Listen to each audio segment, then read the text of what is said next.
안녕하세요. 김대영의 혈액사랑 이대서울병원 혈액종양내과 김대영 교수입니다. 오늘 이 시간에는 급성 림프모그 백혈병 중에 하나인 필라델피아 양성 급성 림프모그 백혈병의 치료편에 대해서 한번 설명드리겠습니다. 앞서 전 시간에 급성 림프모그 백혈병 치료 전반을 세분화해서 각 기관별로 여러 가지 내용들을 설명을 해드렸습니다. 근데 필라델피아 양성 급성 림프모그 백혈병은 치료가 좀 독특하고 그 음성에 비해서는 조금 특이한 부분들이 있어서 따로 별도로 설명을 한번 드리는 것이 좋을 것 같습니다. 먼저 이 필라델피아 양성 급성 림프모그 백혈병이 가지는 가장 큰 특성에 대해서 한번 말씀을 드려야 되겠죠.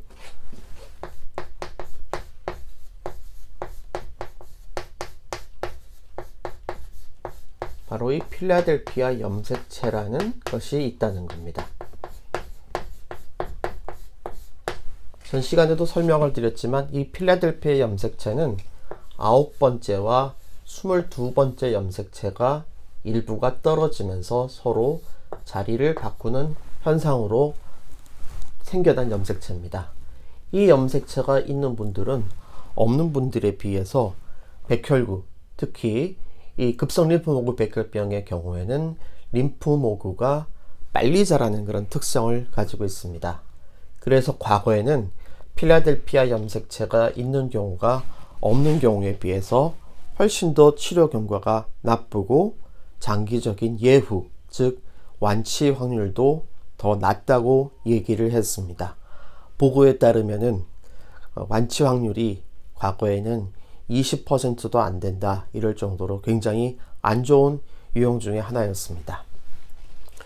그런데 2000년대 초반에 이 필라델피아 염색체의 가장 핵심적인 유전자 이상인 BCR-ABL이라는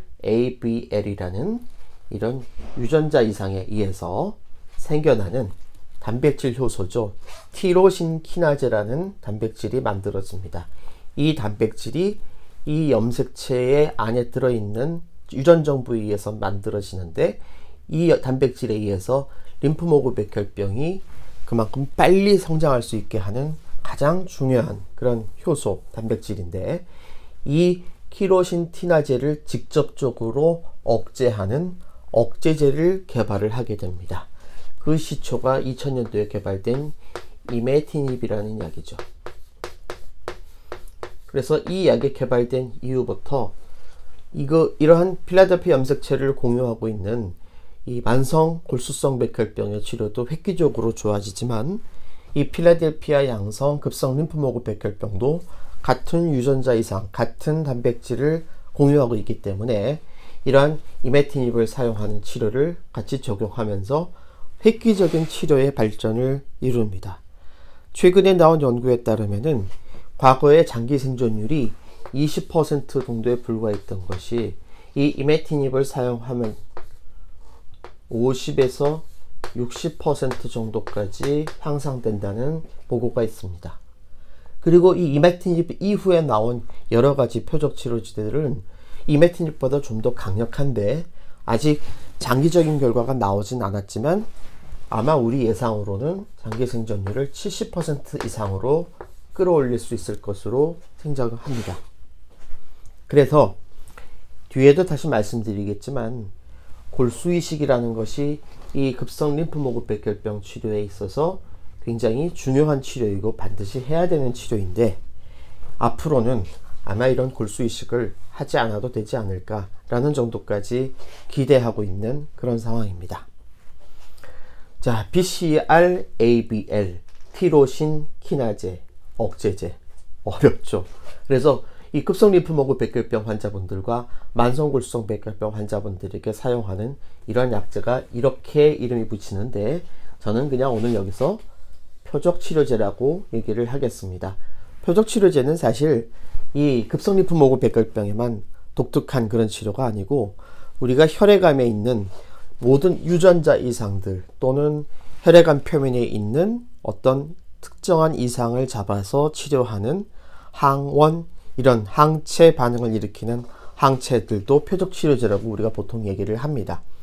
과거의 전통적인 치료인 세포 독성 항암제, 즉 백혈병 세포나 혈액암 세포가 정상 세포에 비해서 빨리 자라는 특성을 이용을 해서 세포를 파괴하는 그런 역할을 했던 것을 전통적인 세포 독성 항암제라고 얘기했다면, 그러한 세포 독성 항암제와는 좀 달리 백혈병 세포, 혈액암 세포가 가지고 있는 특정한 유전자 이상이나 표면에 있는 그런 항원을 공격할 수 있는 그런 물질들 또는 그런 항체들을 최근에 표적치료제라고 해서 많은 약제들이 개발되고 있습니다.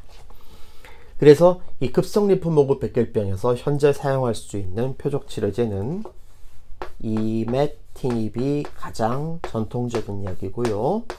그 다음 약제로 쓸 수 있는 게 다사티닙,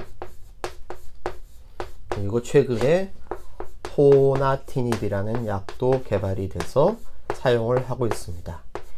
이 약제는 처음에 쓸 때 모든 약제들을 동시에 쓸 수 있는 것은 아니고, 우리나라 현재 건강보험심사평가원의 규정에 의하면 처음 진단됐을 때는 이메티닙을 써야만 합니다. 용량은 600mg을 보통 사용합니다. 만약에 이메티닙을 쓰다가 이메티닙에 의한 부작용이 생기거나 또는 이메티닙에 쓰는 도중에 약제가 잘 듣지 않아서 내성이 생겨서 재발을 하거나 진행하는 경우에는 그 다음 단계인 다사티닙으로 넘어갈 수가 있고, 다사티닙은 보통 140mg을 쓰게 되어 있습니다. 마찬가지로 다사티닙을 쓰다가 약이 듣지 않게 되거나 부작용이 있어서 더 이상 쓰지 못할 경우에는 그 다음 약제인 포나티닙으로 넘어갈 수 있습니다. 포나티닙은 보통 45mg을 사용을 합니다. 셋 중에서 가장 강력한 약제는 사실 포나티닙입니다. 포나티닙은 여러 가지 유전자 이상, 이 BCR-ABL 티로신 키나제도 결국 나중에 돌연변이가 생기면서 처음에 썼던 약제들이 잘 듣지 않게 되는데, 이렇게 듣지 않을 때 사용할 수 있는 약제들 중에서 포나티닙이 모든 종류의 돌연변이, 모든 종류의 내성을 커버할 수 있기 때문에 사실 가장 강력한 약인데, 그래서 서구에서는 이 포나티닙을 처음부터 쓰는 그런 연구들도 현재 진행이 되고 있고요. 그러나 우리나라에서는 아직까지 건강보험 심사평가원 규정 때문에 이메티닙을 먼저 사용한 이후에 치료에 대한 저항성 또는 불내약성이 있을 때 그 다음 단계로 다사티닙, 그 다음 단계로 포나티닙 이렇게 사용하게 되어 있습니다. 표적치료제의 부작용에 대해서는 앞서 제가 급성 림프모그 백혈병에서 표적치료제에 대한 부작용을 설명한 내용을 자세히 설명해 놨으니 참고해 주시기 바랍니다. 대표적인 부작용을 몇 가지만 소개해 드리면, 이메티닙 같은 경우는 이제 부종이 있고요. 그리고 피부 발진이 생기고, 또 이메티닙이 간 효소나 췌장 효소를 올리는 그런 효과들이 있습니다. 다사티닙은 폐에 물이 차는 흉막 삼출, 그리고 폐로 들어가는 동맥 혈관에 혈압을 올리는 폐동맥 고혈압이 대표적인 부작용이고, 포나티닙도 피부 발진과 혈압을 올리고 간 수치를 올리는 그런 부작용들이 있기 때문에 이러한 약제를 사용을 할 때는 신중하게 잘 투여해야 되겠습니다. 복용기간이 가장 문제입니다. 사실 표적치료제는 급성 림프모그 백혈병이 처음 진단됐을 때, 그리고 필라델피아 양성이 확인됐을 때부터 치료를 시작을 합니다. 다른 항암제, 즉 세포독성 항암제를 투여하는 기간 동안에도 같이 투여하는 것이 원칙입니다. 하지만 여러 가지 이유에 의해서 약제를 중단해야 될 수 있습니다. 즉 이런 약제의 부작용 때문에 일시적으로 중단할 수도 있고요. 또 우리가 환자분이 먹는 데 있어서 사실 이 주사약에 비해서 경구약, 이 먹는 약제는 환자분이 먹느냐 안 먹느냐, 잘 먹느냐가 굉장히 치료 효과에 중요한데, 매일매일 드셔야 되는 약이다 보니까 이 약을 드시는 거를 잊어버릴 수가 있습니다. 그래서 중간중간에 이걸 잊어버리고 안 먹는 경우가 생겨요. 그래서 제가 말씀드린 가장 중요한 부분은 잘 드셔라. 부작용 때문에 중간에 잠깐 쉬는 건 어쩔 수 없지만 이런 표적치료제는 꾸준하게 환자분이 계속 잘 드시는 게 굉장히 치료 효과에 중요합니다. 그리고 만약 골수이식을 하지 않은 분들이라면은 이런 표적치료제는 보통 항암 치료가 다 끝나고, 즉 공구요법까지 다 끝난 이후에도 계속해서 복용하는 것을 추천드립니다. 현재로서는 표적치료제를 언제까지 쓰고 끊어야 된다는 그런 구체적인 결과가 없습니다. 과거에 저희가 2년 정도까지 약을 써보고 끊어봤습니다. 그런데 2년까지는 잘 유지하시던 분들이 2년 이후 지나면서 점차 재발하는 경우가 생깁니다. 그래서 저는 개인적으로 2년 이상, 최하 5년까지는 드셔야 되지 않을까 생각을 하고 있고, 그러면은 5년 이후에는 어떻게 할 것이냐에 대해서는 아직까지 연구 결과가 없기 때문에 환자분 개개인의 상황을 고려해서 신중하게 결정을 해야 될 필요가 있겠습니다. 골수 이식을 하시는 경우에도 병원이나 의사 선생님에 따라서는 골수 이식 이후에 다시 표적치료제를 복용을 하시는 경우도 있습니다. 여기에 대해서도 아직 구체적인 결론이 없습니다. 골수 이식이 치료의 끝은 아니기 때문에 골수 이식으로 인해서 재발을 분명히 줄이는 효과는 있지만 그 이후에 표적치료제를 투여하는 거에 대해서 과연 맞는지, 얼마나 투여해야 되는지, 이런 거에 대한 아직 구체적인 근거나 결과가 없는 상태입니다. 그래서 환자분의 개개인의 특성이나 또 여러 가지 병의 상황, 이런 것들을 고려해서 케이스 바이 케이스라고 하죠. 우리가 사례별로 접근을 해서 투여를 해야 되고, 이때 우리가 조심해야 될 게 아직까지 이런 부분에 대해서 건강보험심사평가원에서는 적용이 안 될 수도 있기 때문에 조금 더 신중한 접근이 필요하다고 생각합니다. 마지막으로 골수이식에 대한 부분에 대해서 설명을 드리겠습니다.